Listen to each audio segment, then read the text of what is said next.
crisis. It's a worldwide financial fiasco involving terms you've probably heard, like subprime mortgages, collateralized debt obligations, frozen credit markets, and credit default swaps. Who's affected? Everyone. How did it happen? Here's how. The credit crisis brings two groups of people together: homeowners and investors.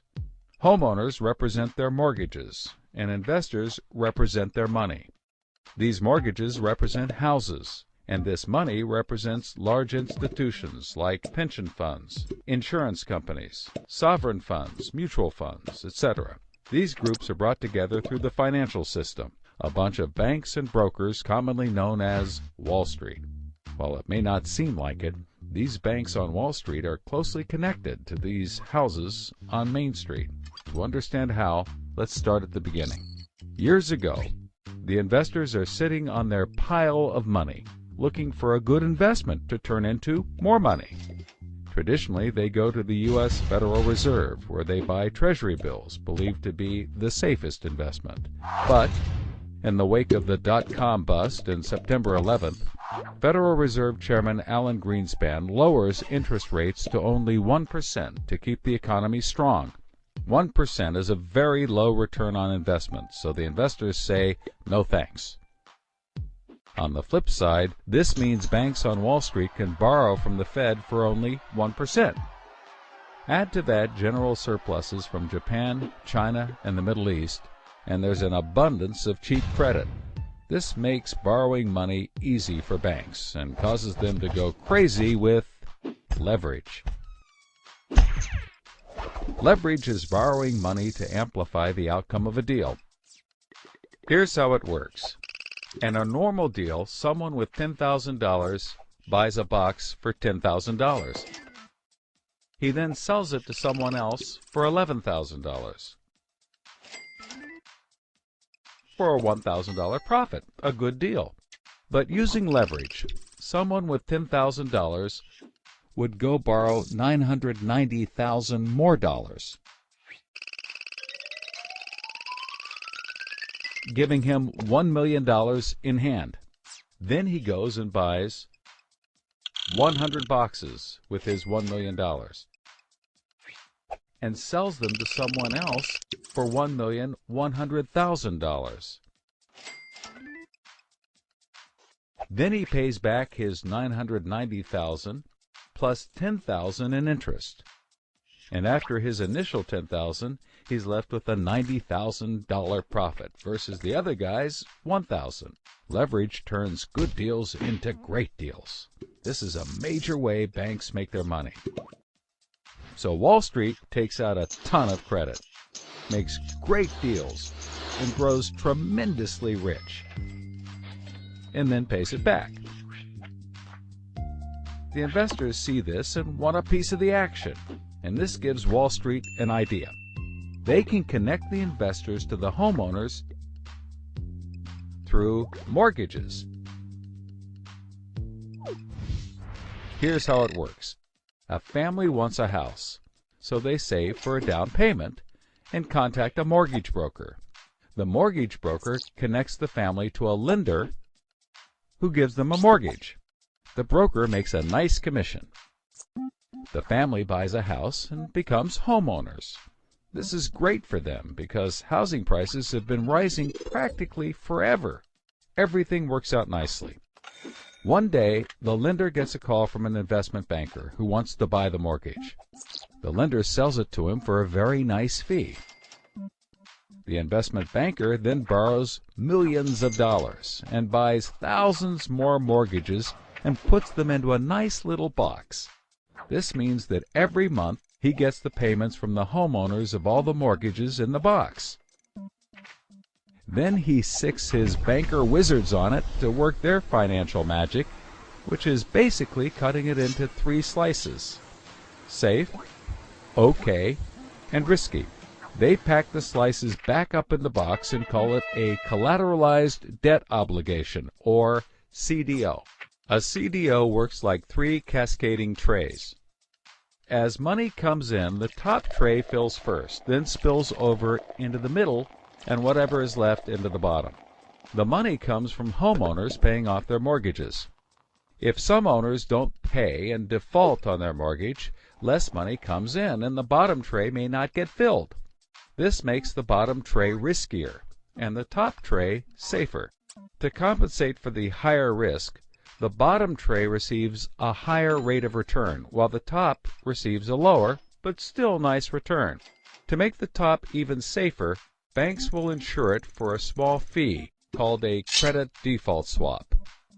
The banks do all of this work so that credit rating agencies will stamp the top slice as a safe, AAA rated investment, the highest, safest rating there is. The OK slice is BBB, still pretty good, and they don't bother to rate the risky slice. Because of the AAA rating, the investment banker can sell the safe slice to the investors who only want safe investments. He sells the OK slice to other bankers, and the risky slices to hedge funds and other risk takers. The investment banker makes millions. He then repays his loans. Finally, the investors have found a good investment for their money, much better than the 1% Treasury bills. They're so pleased they want more CDO slices. So the investment banker calls up the lender, wanting more mortgages. The lender calls up the broker for more homeowners, but the broker can't find anyone. Everyone that qualifies for a mortgage already has one, but they have an idea.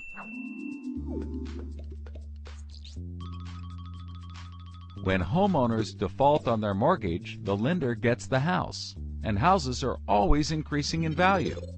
Since they're covered if the homeowners default, lenders can start adding risk to new mortgages, not requiring down payments, no proof of income, no documents at all. And that's exactly what they did. So instead of lending to responsible homeowners, called prime mortgages, they started to get some that were, well, less responsible. These are subprime mortgages. This is the turning point. So, just like always, the mortgage broker connects the family with a lender and a mortgage, making his commission. The family buys a big house. The lender sells the mortgage to the investment banker, who turns it into a CDO and sells slices to the investors and others. This actually works out nicely for everyone and makes them all rich. No one was worried because as soon as they sold the mortgage to the next guy, it was his problem. If the homeowners were to default, they didn't care. They were selling off their risk to the next guy and making millions, like playing hot potato with a time bomb. Not surprisingly, the homeowners default on their mortgage, which at this moment is owned by the banker.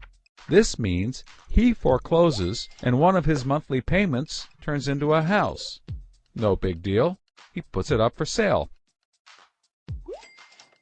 But more and more of his monthly payments turn into houses.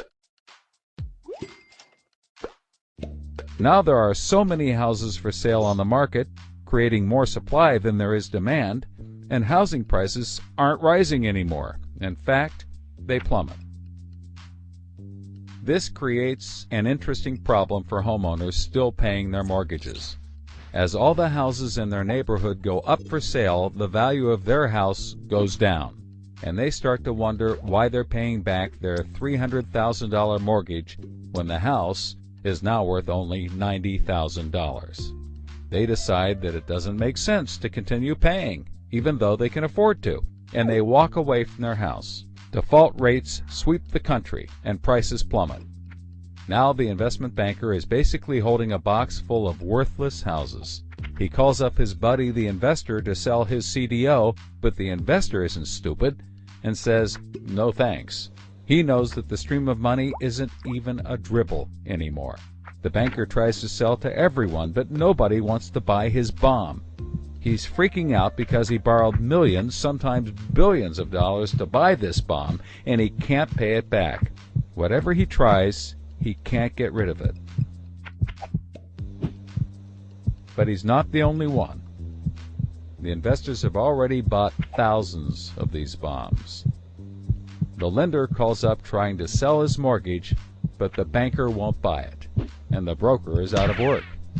The whole financial system is frozen, and things get dark.